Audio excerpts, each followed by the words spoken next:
Hello, hello. Good afternoon, everyone, and welcome to this very special additional in September, Prasada Talks, Unwinding Anxiety. In case we have not met before, my name is Meg Townsend. I am a whole being guide with Prasada, and I am joined today by our expert speaker, brilliant mindfulness guide. You may or may not have met him at some point in our programming, or if you join our In for Tens. This is Jack Curley. Welcome, Jack. Thanks, Meg. Hi, everybody.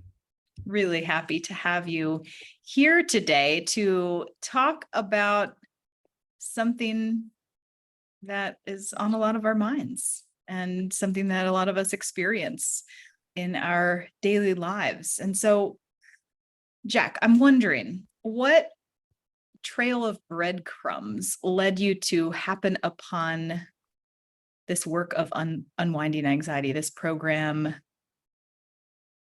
It's a long trail of breadcrumbs, believe me. And if I were Hansel and Gretel, I'd never find my way home.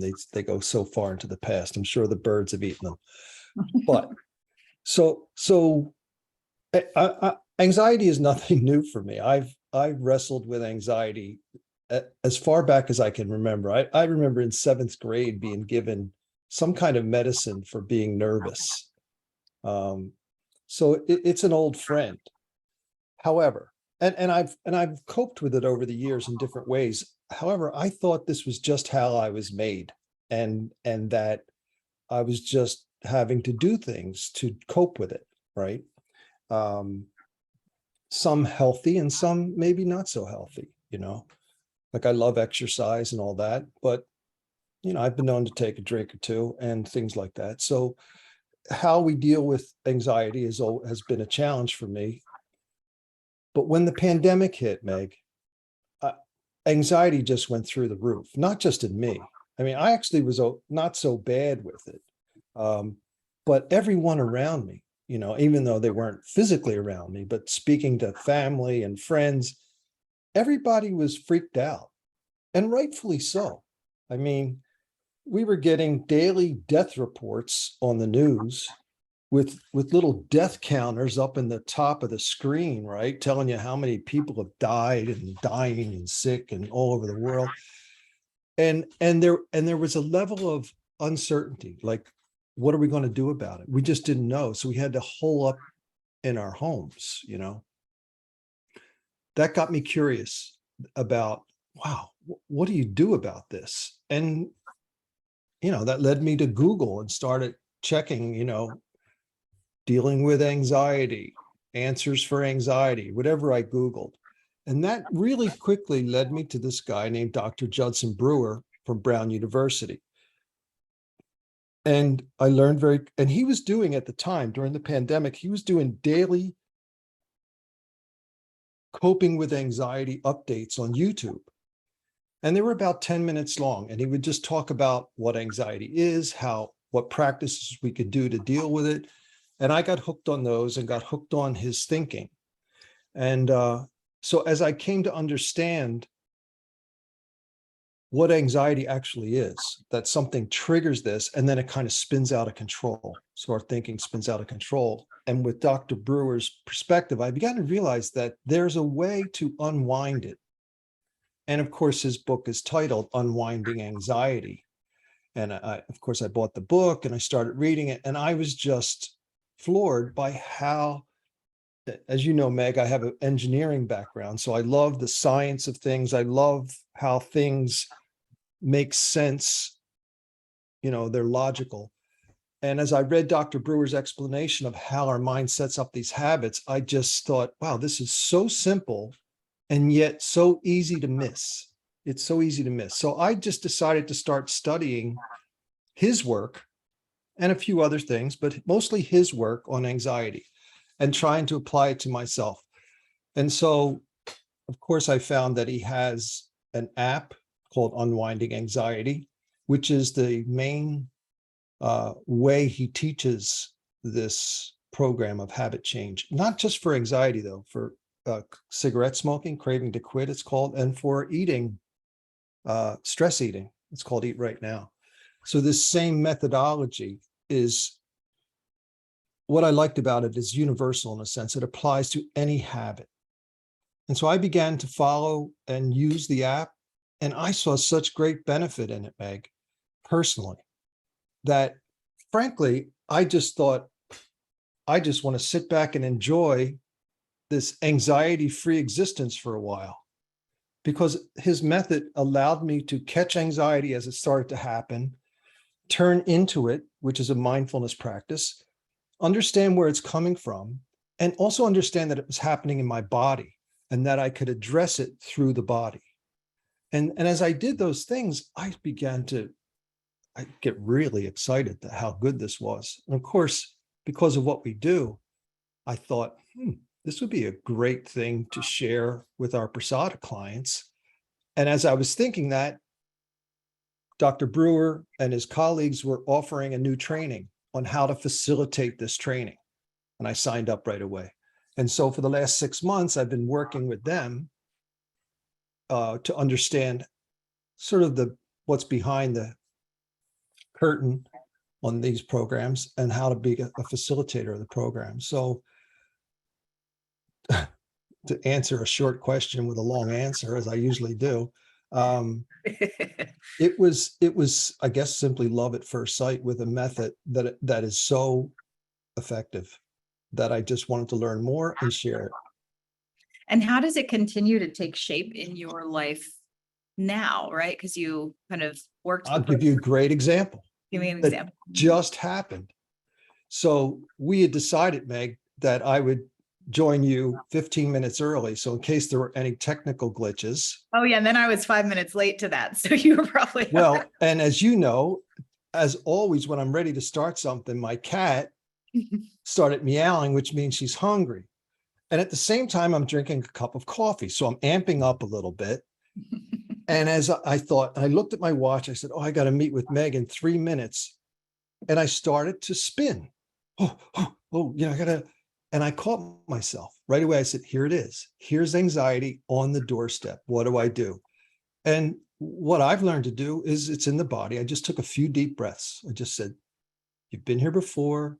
Everything will work out. It's not going to be a major disaster. Just take a few breaths, feed the cat, go join Meg. And then, of course, Meg, as soon as I signed on, my computer, the Zoom wouldn't work. And again, was an opportunity for anxiety, right? But what I've learned is as soon as I feel that, I kind of step aside from it and not let it spin me out, and realize that I know how to take breaths. I know how to calm the body. I know how my mind works, which is really a big part of this program. And I was able to step aside and not let all that grab me. And that's a small example. We were talking yesterday, and sometimes you get up in the morning and you look at your to-do list, if you even have one, and you just think, oh man, I got so much to do today. And rather than letting that stress push us into something, we may have the anxiety habit. In fact, a lot of us do. And we just our wheels start spinning, right? Oh no, what if I do that? And so in the meantime, when you have to get things done, one of the things you're doing is the thoughts are spinning out of control. So it shows up for me every day. And the key for me is seeing it now and recognizing it for what it is. And knowing that this is a habit that I have, which has been cultivated for many years. And the big part for me, Meg, is knowing that it can change. That's the big difference. And experiencing it, feeling it change, and noticing it in real time. So does that answer your question? 1000%. And also, hi, everyone who's here as well. If you have questions, feel free to pop those in the chat as we continue to move along. We'd love to also hear from you. The chat has been enabled, turned on, whatever the tech word would be. So let us know if you have questions for, oh, here we go. We've got a question, Jack. How do you know if it's anxiety or stress, or is there a difference? Good question. There is a difference. Stress is a natural response. Stress is our body amping up to deal with something that has been interpreted by our brain as a challenge of some kind or a task to complete. So stress can serve us. Stress is our body delivering the hormonal stew so that we can respond to a situation. However, sometimes that stress is induced by something that we can't do anything about. So we watch a news broadcast, right? And during COVID was great. Every day it was just full of fear, right? So there was stress, but there's not much you could do. When our brain experiences something like fear or stress, our most primitive part of our brain says do something, or the newest part of our brain says do something, right? Because our body is registering stress. But if there's nothing you can do, strangely enough, the brain starts spinning its wheels, which is its job, to try and project the future, right? That's our brain, the prefrontal cortex's job, is to take data and try and figure out what's going to happen. But when stress meets uncertainty, then we can spin into anxiety because we don't know what to do, but our body and brain are urging us to do something. And so now this becomes a feeling in the body. Anxiety is a feeling in the body of nervousness, unease, or worry about something imminent or something with an uncertain outcome in the future. And our brain just hooks on it and keeps spinning. Stress is something we can utilize. So we can move, we can dance, we can exercise, we can run, we can walk, we can all kinds of things to utilize what the stress is giving us. We can hit our to-do list and actually get things done as long as we can keep the anxiety at bay. So anxiety is this fear plus uncertainty coming together. Uncertainty is a key there, that our brain doesn't know what to do with it. And I think it's interesting too, the thing you're saying about like feeding it as well. And something that I was struck by years ago, I saw an interview. Do you know who Mandy Patinkin is? Yes. I love Mandy Patinkin for all time, since like Sunday in the Park with George. Yeah. But anyway, I digress. So he was in Homeland, which is kind of like a high action, like intense, stressful show. And Right. somebody was interviewing him and saying, why are these types of shows, these like sort of action and stressful shows, why are they so popular? And why is that kind of what we see more of in most of these days? And it was like, because we are a culture addicted to anxiety, right? And that like feeds that type of stuff, like meets our anxiety where it is, but it doesn't necessarily help to abate it. But no, and it's actually exploiting it, right? I mean, everything you see these days, if you look at headlines are often questions these days to drag you in to look at content that I have found often has nothing in it. It's just because somebody has to deliver something to somebody because that's their job. And they've got to come up with something to put on their website today. And so it's rehashed information from somewhere else or whatever. But what it plays on is our fear. And I think we are addicted to anxiety, unfortunately, because we also are probably the most distracted generations in human history. So when we feel anxiety, or when we feel anything bad, really, our brain says, get rid of this as soon as possible, because we don't like to feel bad. And so we've learned what things make us feel good, and our brain suggests those, like, well, I think I'll go on Facebook and see how many likes I got for that post I did, because we get a hit of dopamine when we do that. It feels good. Hey, people like me. So what was the question again? No, you're good. I love when Jack just gets lost in words and then comes back and is like, am I on track? Yes. Yes. There is a question that popped in though that's more about Dr. Brewer's unwinding anxiety. Do you have any familiarity with the card deck that goes along with that? No, I haven't seen the card deck. Huh. That's it. I'm going to look into that. No, I haven't heard about the deck. Um, the app is the heart. The Unwinding Anxiety app is the heart of the program. Um, I'm We'll be curious now, talking about Kathy. I'll have to look into that. yeah. And we'll chat a little bit about the program at the end of this in a couple minutes. Somebody also has written, I'm not reading names just because I don't want you to be on the recording forever in case you're not open to sharing, but someone says they often feel rushed, like the to-do list is way too long. I can do something rush, but is that still a stress response or is that moving into spinning anxiety? Rushing doesn't feel good. I feel like that's information because you've talked about how it's something we feel in the body. Well, I think you have to look at your experience.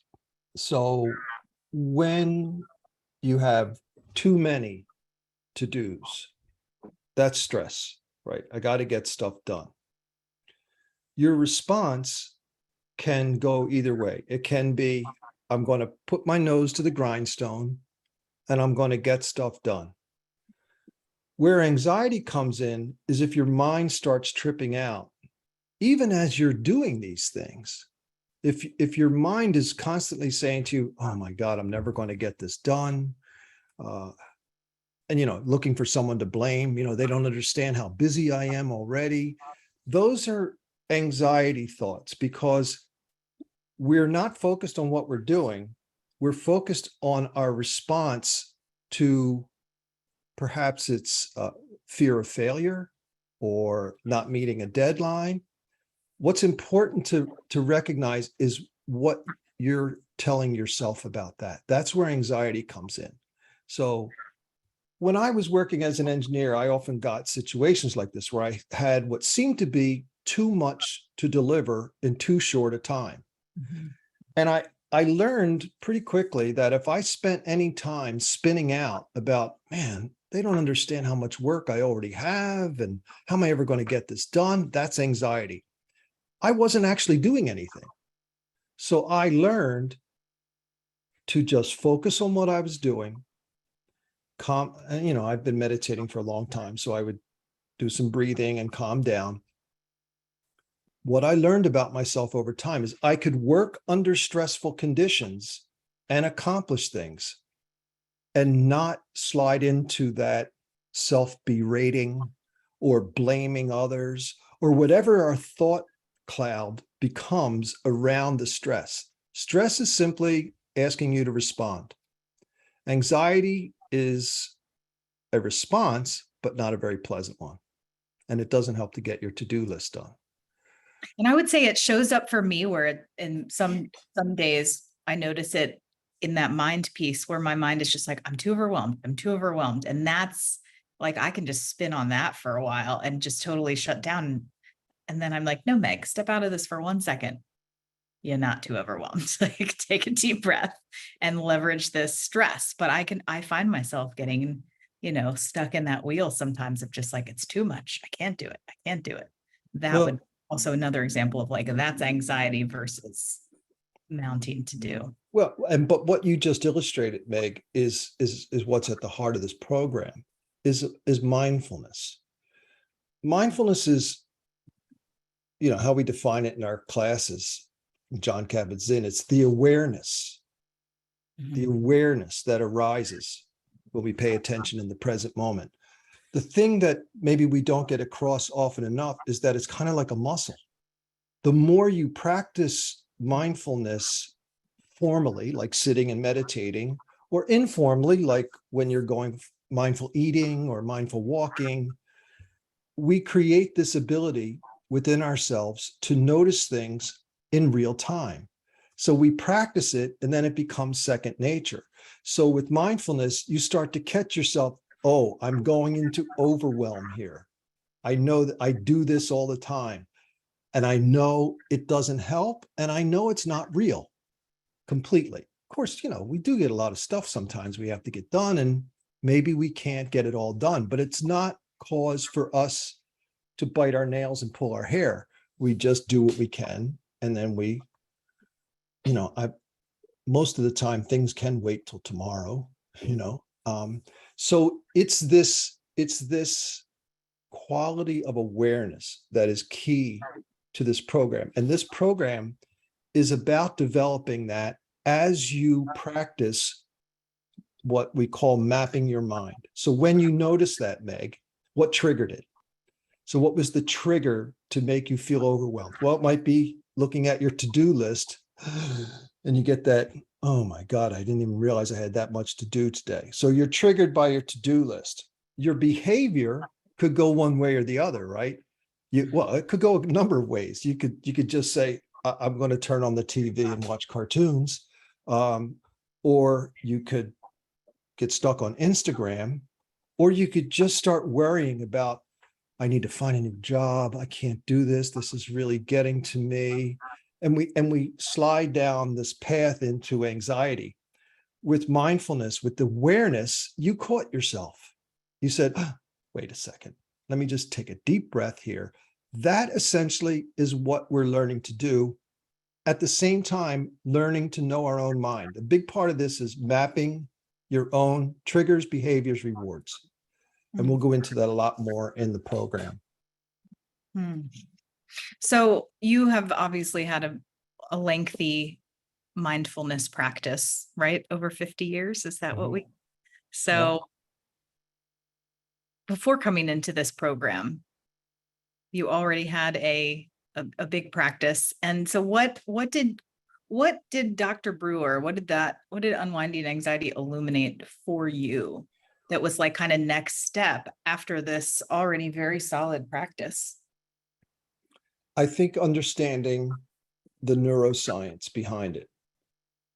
Understanding, I mean, what Dr. Judd does is he does research on what he thinks. So he's done research on mindfulness and how it affects the brain. He's done research on, if we do this, what happens to the brain. So to me, it was the illumination of this simple thing called a habit loop, and how we set up habits and how they become automatic, which is a great function of our brain. I mean, we need to set up habits, but we can set up habits that are not, that don't feel good when we do them. I always thought it was willpower to break those habits. And that worked sometimes, but you run out of energy with willpower. If you're tired on a day, for example, anyway, if you're tired on a day and it's an exercise day for you, sometimes willpower fails you there. Like, today's my swim day. Oh, it's rainy out. I don't feel like going. So willpower can fall apart, but awareness doesn't. And I think that's the key element here is bringing mindful awareness to what we do mentally and physically and emotionally. Another question came in just to us. Everybody can't see it, but I really love this question, even though they say it's a silly question. No silly questions. I love this one. So they say, I'm 63 years old. Anxiety and stress have been around forever. Why haven't we heard about anxiety or stress when we were younger? Why? That's a great question. Asking that question too. That's why we do what we do, and why we're starting to, we work in schools and we try to train teachers and administrators to bring more awareness in the classroom to this. But that is the question of just. Well, I think a lot changed in the 1970s, after the 60s, and, there was a new approach, and people were looking for a new approach to things. And I think in the 70s, what we saw is that people like Jon Kabat-Zinn started to bring in Eastern thought into the therapeutic setting. Mm-hmm. So Jon Kabat-Zinn created mindfulness-based stress reduction because he was working with people who had chronic illness, and there was no medical answer for them. And yet his experience of yoga and meditation and on a silent retreat is where he actually created MBSR. And so I think the experience of people in the academic community with mindfulness, and especially in the therapeutic community, started to prompt research. And it took off slow. I mean, getting funding for that kind of research back in the day was, it's kind of woo-woo. Why are we going to give money to people to study meditation? But the popular culture result of practicing meditation grew so great, and the academic potential and the therapeutic potential grew so great that funding started to come in, and research into mindfulness-based interventions grew exponentially over the last decade or so of the 20th century, and it continues now. And now there are whole labs. I mean, Dr. Judd is the director of the Mindfulness Center at Brown University. And so there's research ongoing into the effectiveness of mindfulness for dealing with things. And anxiety and stress are obvious first targets, right? Mindfulness-based stress reduction. Why? Why did we never learn? Because no one actually knew how to reduce stress. The pharmaceutical companies could figure out chemically how to make you feel a little better, but we all know that has its side effects. But bringing in something that you could do within your own being that actually had clinical results, I think was a turning point. And this is being taught in schools now. Yes. Kids are being taught about growth mindset and about how to follow their breathing and how to use the breath to calm down. So it has moved into the education system now, but it took proof. Result of like our, research catching up, proof, tangible proof, and just our culture starting to acknowledge the mind is a really important part of our environment. Well, and the connection of our mind and body. Yeah. They're one thing. Mhm. But for some reason, our experience of it is they are two different things. Don't ask me why. But once we turn around and recognize the body is as sensitive an instrument as our brain, then we can learn to look to our body for information and in a sense, hack the system. So we know, Meg, when we're in parasympathetic nervous system, relaxed, rest and digest, our breathing is a certain way. When we're stressed, our breathing is a different way, right? Because the whole point of stress, it's still locked into our primitive evolution. It's to keep us safe and get us away from danger. Mhm. And so knowing that, and knowing it's just because we just watched a TV show that was full of stressing ideas, we can take a few breaths, we can hack our system, move it back towards rest, and maybe not watch so many of those shows, but that's your choice. Mhm. That's the point of it. Once we see our habits and we start to realize they don't really serve us that well, our brain downgrades the reward value of that habit. So little by little, our brain is not using, it's not a big choice for the brain because we've had too many experiences of it not really doing the trick. And I think we've all had experiences with many things like that. Yeah. Jack, I'm going to put a pause on you because we're nearing the end and I want to make sure to invite everyone to, thanks for being here, first of all, and thanks for your questions and your comments. If you are intrigued to learn more, Jack is going to be guiding an Unwinding anxiety program this fall. And I'm putting in the chat the link to click to check more about that because it's a really special opportunity to be a very small group, cohort 1 in this launching of this new program. And there's some perks to being the first cohort 1 as well. So check out that for more info. If you have any questions, reach out. And we're having an info session on next Thursday, which is the 15th from 7 to 8 p.m., where we're actually going to talk about what does this program look like? What does it require?